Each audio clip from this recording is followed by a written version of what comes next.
از دخوازم وان ببینم، از دخوازم وان دجوانترین دیمنده ببینم.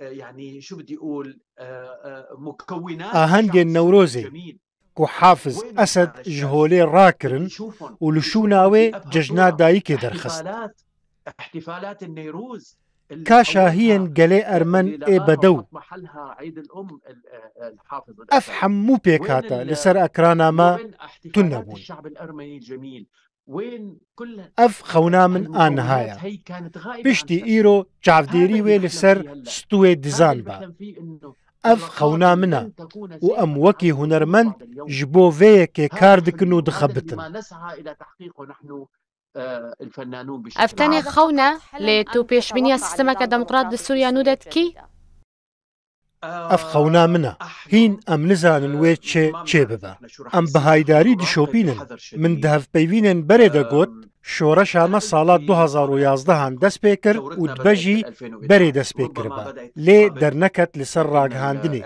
يانجي نكاريبو ويفاقو هيزا لي دكتواري دا شورش هما سالات 2011 هان دست بيكر لدجي في رجيما ستمكار لي هين بداوي نبويا وبداوي نابجي حتى آذاكرنا ديمقراسية و آزادية تمام لسر تفاهية آخا سوريا جفي آلي حتى وي آلي أف خونا منا وأم لسر فيك كاردكنها وأز بهيفي مكو خونا من بيك ورا رئيس جهاد طول السر ججنا نوروزي آخفية از دخوازم بپرسم تب بيشتر بكردين سوريا را نوروز بيروز كريا لسوريا نعم أري لشامي من بهوارين خوين كردرا نوروز بيروز كر وآهنگا ساده بو تارا دهكي في دمشق وكان احتفال متواضع إلى حد ما. تبيراتك كيجان سال بو؟ بال 2008 و 2000 سالين 2008 و 2009 بو نعم بري شورشي بدو سالان يانجي بسالكي بفي هالكفتي از فيلمك دا بجدار بوم ناويوي جيران بو بدرهنر جوان مانو خليل را كو نهال سويسرا دمينا فيلمك قلكي خوش بو وكان فيلم جميل جدا. قلك خلات جي ورقرتنا بلي هجمارك قلكي مزنج خلات جيهاني وبري ويجي از فيلمك جيهاني دا بجدار بوم لتركيا سالا 2006 ناوي فيلم وادي الذئاب بو كوتيدا از برولا فرمانداركي كرد رابوم ويدمي جمن برسين تو بكردي دا آخفي من قوت نا از نزانم بآخفم لي از دكارم زو فير ببم دو روجان دا از فيري ديالوغا خوا بزمان كردي بوم و از بزمان كردي برولا خواد فيلمي درابوم تتشتك تبيراتا جو آخفتنا بزمان كردي جوكو تو دوباره بكين هاجي تماشوان كردرا جمهور الكردي ماموستا ماموستا واتا أستاذ.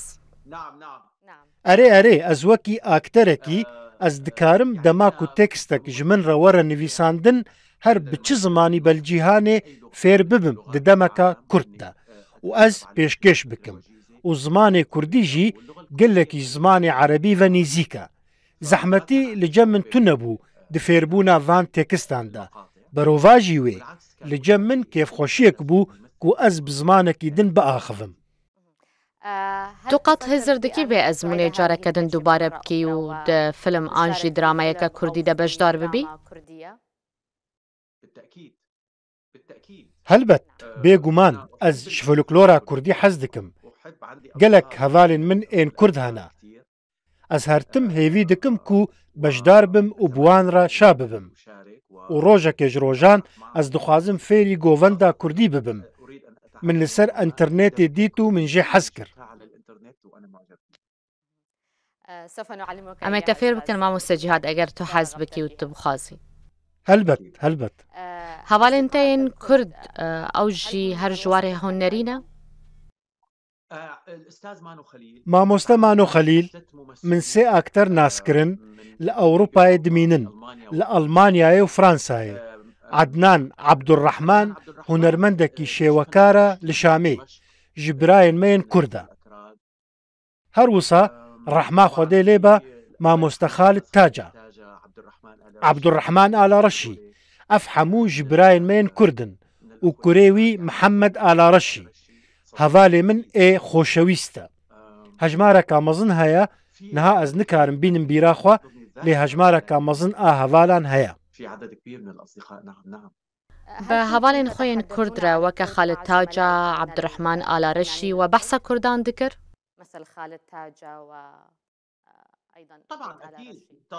ئەرێ بێگومان gelek ئاخافتن çê dibûn li ser gelê Kurd û li ser ahengan li ser xwarinên Kurdî û li ser keş û hewayên gelêrî. Ez û hevjîna xwe gelekî derdketin dewletên cîhanê da ku em çandên gelan nas bikin. Lê mixabin desthilata stemkar li ser me ferz kir bi awayekî rasterast an jî nerasterast ku em tenê aliyê nerênî di gelên din de bibînin. Em hertim wekî hunermend dixwazin aliyê ciwan ê pêkhate û gelên Sûriyê nîşan bidin. Tiştê ciwan em dixwazin nîşan bidin. Ev xweziya min e wekî hunermend ku ev serdem bi dawî hat. Niha jî serdemeka ciwan heye. Divê bi ser gelê me de were li Sûriyê ku tiştê herî ciwan li cem van pêkhateyan nîşan bidin. û ev yek wê maseyê biqulêbe û wê xelkê nêzîkî hevdû bike. Wê xelkê bi hevdû bide hezkirin. Berova jî gotina cuda bike, têpser bikevî, kom bike, tu wê ava bikî.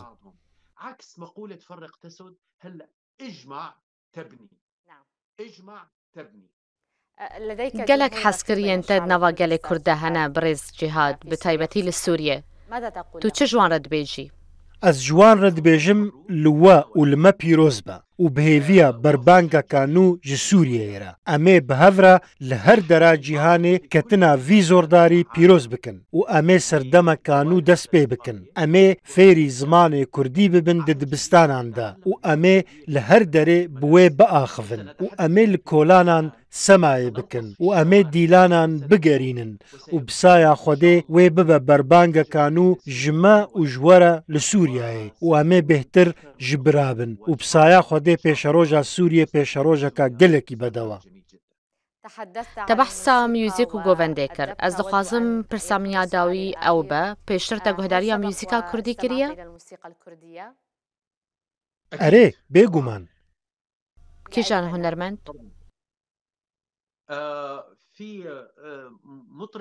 Stranbêjek li Tirkiyeyê heye, Kurd e navê wî İbrahîm e. İbrahim Tatlısız, Ahmed Kaya, kîjan hunermend? Ahmed Kaya, erê Ahmed Kaya. Spas ji bo te mamoste Cihad Abdo ji bo vê derfetê tu mêvanê me bûyî ji Los Angeles.